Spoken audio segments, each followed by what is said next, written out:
La historia de nuestro país se puede dividir en varias partes. Periodo prehispánico o precolombino, es decir, el periodo antes de la llegada de los españoles aquí al continente americano, es decir, antes de 1492. Durante este periodo habitaban en América grandes civilizaciones indígenas, raza propia de este continente, como los mayas, los aztecas, los incas, los chipchas, los caribes, los arawaks, los araucanos, los tupí guaraníes, los guaraníes, los algonquinos, los esquimales.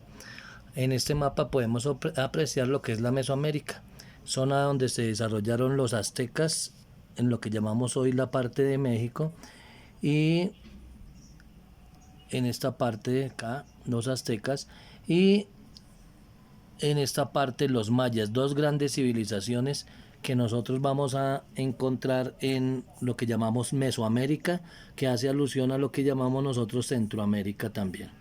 En el resto de América encontramos grandes civilizaciones. Aquí en la parte norte de América vamos a encontrar algonquinos, y en la parte de Canadá vamos a encontrar esquimales. En Mesoamérica vamos a encontrar los aztecas, los mayas, acá los chipchas, que es una familia lingüística, los caribes, los primeros navegantes, los arhuacos, los arawaks, los incas en el Perú y en el sur de Colombia, en Chile los araucanos, en Brasil los tupís, en Paraguay los guaraníes. Esas son las grandes civilizaciones prehispánicas o precolombinas, es decir, precolombinas antes de la llegada de color, prehispánicas antes de la llegada de los españoles, 1492 antes de ese periodo. En 1492 a 1499 se da el periodo de descubrimiento. En este periodo Cristóbal Colón hace 4 viajes, y en esos 4 viajes trae y lleva productos, o sea que hay un intercambio de productos económicos, agrícolas, también se van a llevar algunos indígenas para que los conozcan en el Nuevo Mundo, pero en realidad no sabían que habían llegado a América hasta que en el periodo de conquista se va a dar. Entonces, periodo prehispánico antes de la llegada de los españoles, o sea, antes de 1492, y de 1492 a 1499 se va a hablar del descubrimiento. De 1499 a 1550 va a empezar la conquista, el periodo de conquista en la que el rey de España envía a varios españoles aquí a nuestras tierras a fundar ciudades y a recoger el oro. ¿Quiénes venían en esos viajes? En esos viajes venían gente de muy mala clase en Europa, en España, gente que no le tenía miedo a atravesar los océanos, gente que tenía que pagar cárcel en España, y entonces ellos se prestaron para hacer estas grandes expediciones atravesando los grandes océanos. Y entonces llegaron 3 tipos de conquistadores: unos los conquistadores de almas, a imponer la religión; otros los conquistadores de tierras y a llevarse el oro, fundar ciudades; y otros los grandes aventureros. A ese periodo se le llamó el periodo de conquista. Recordemos entonces, periodo prehispánico, el periodo prehispánico de antes de la llegada de Cristóbal Colón se le va a llamar periodo prehispánico o periodo precolombino. Periodo de descubrimiento de 1492 a 1499, en el cual Cristóbal Colón hace 4 viajes. Aquí vemos la Niña, la Pinta y la Santa María. Y luego viene el periodo de conquista de 1499 a 1550, cuando se establece en América la Real Audiencia. Entonces, durante el periodo de conquista vinieron 3 clases de conquistadores a llevar oro. Es la época en donde los españoles se van a robar el oro, van a hacer los grandes entierros del Caribe, porque no podían llegar con toda esa cantidad de oro a España.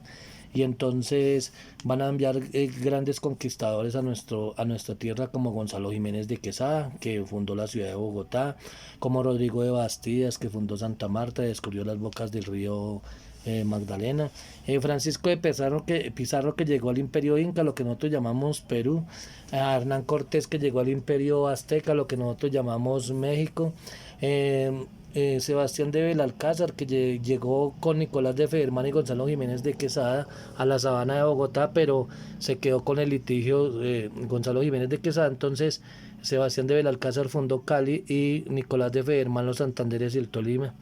Eh, Vemos grandes conquistadores que llegaron, como Vasco Núñez de Balboa, que descubrió las aguas del Océano Pacífico. Entonces se dieron cuenta con él que ya habían llegado a otro continente, que era América. Ese se llama el periodo de conquista. Con estos conquistadores, que eran muy malos, como Hernán Cortés, el rey de España envió misioneros religiosos para que no hicieran tanta maldad, porque se estaba cometiendo un genocidio bastante importante, y estos misioneros vinieron en búsqueda de cultivar religión, o sea, conquistar almas para la Iglesia Católica. Entonces se reconoce, por ejemplo, a San Pedro Claver como uno de los grandes defensores de los negros acá, y Fray Bartolomé de las Casas de los indígenas. Aquí vemos la colonia. La colonia es el periodo que se da de 1550 hasta la época de la independencia, y en ese periodo los españoles se vienen con sus familias a vivir aquí a América, ya que se crea la Real Audiencia, porque en América va a llegar la figura del virrey, o sea, la representación del rey de España para las tierras de América. Entonces en la colonia se va a dar la mita, que es cuando todos estos españoles van a llevar a los negros y a los indígenas a trabajar las minas hasta la muerte. Los resguardos, donde se van a quedar a nombre de los españoles unas grandes poblaciones de indígenas y de negros. En las capitanías generales, donde los españoles se adueñan de las familias. Entonces durante este periodo de colonia se da el mayor mestizaje de todos los tiempos. Se va a dar, por ejemplo, blanco y negro mulato, blanco indígena mestizo, negro y negro e indígena sambo. Entonces se va a dar el mestizaje más grande de todos los tiempos. Muchas gracias.